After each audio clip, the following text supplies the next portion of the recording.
Bonjour monsieur, bonjour tout le monde, je me présente, je suis Kawsar Hedji, une étudiante de la formation doctorale presse et médias modernes.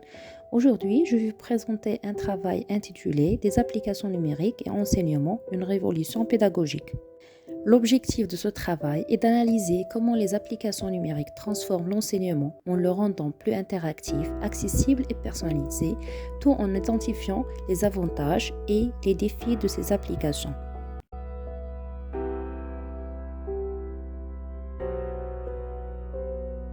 Afin d'aborder ce sujet de manière claire, voici le plan de ma présentation. Tout d'abord, nous verrons le rôle clé des applications numériques dans l'enseignement. Ensuite, nous allons explorer leurs avantages et leur impact sur l'apprentissage. Et enfin, nous allons aborder les défis qu'ils posent et les perspectives pour l'avenir de l'éducation.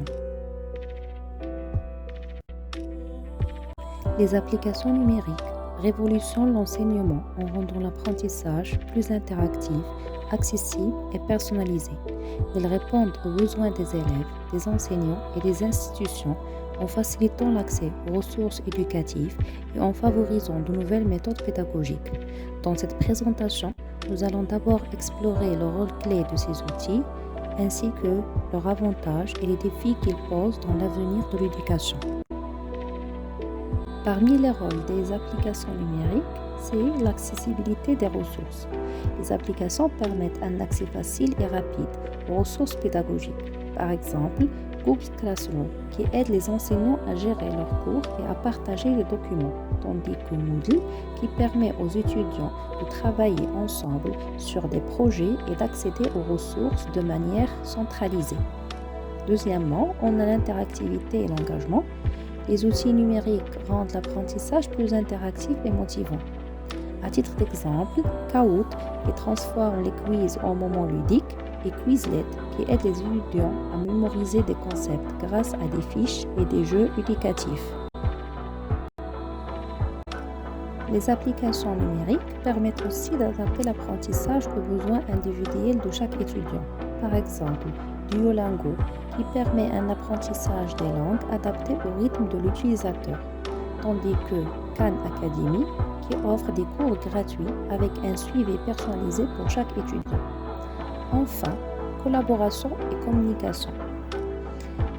Bien sûr, les applications numériques facilitent la collaboration entre étudiants et enseignants, ainsi que la communication à distance.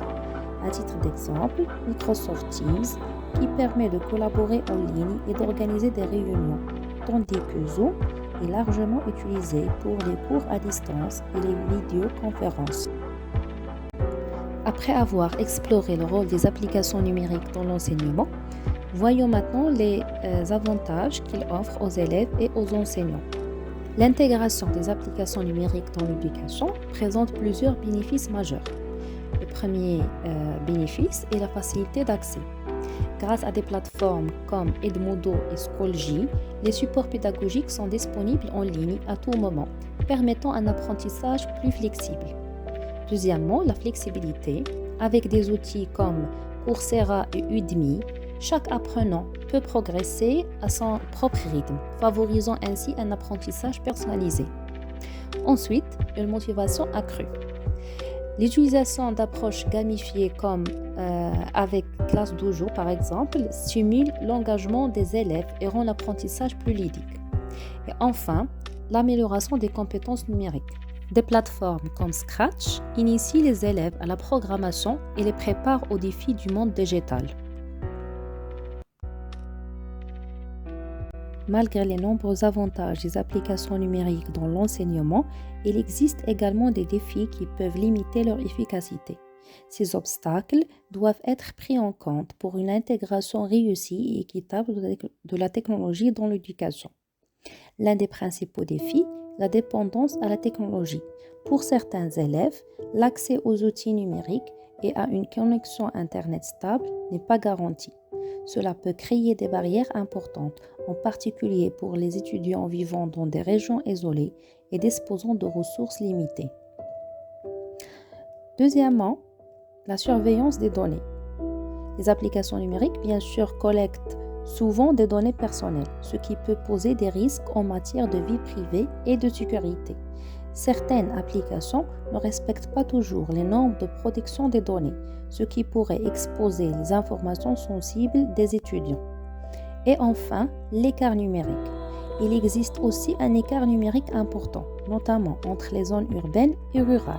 Les élèves vivant dans des régions rurales ou moins développées peuvent avoir un accès limité aux technologies, ce qui accentue les inégalités dans l'accès à l'éducation. Cela entraîne une fracture dans les opportunités d'apprentissage offertes par les outils numériques.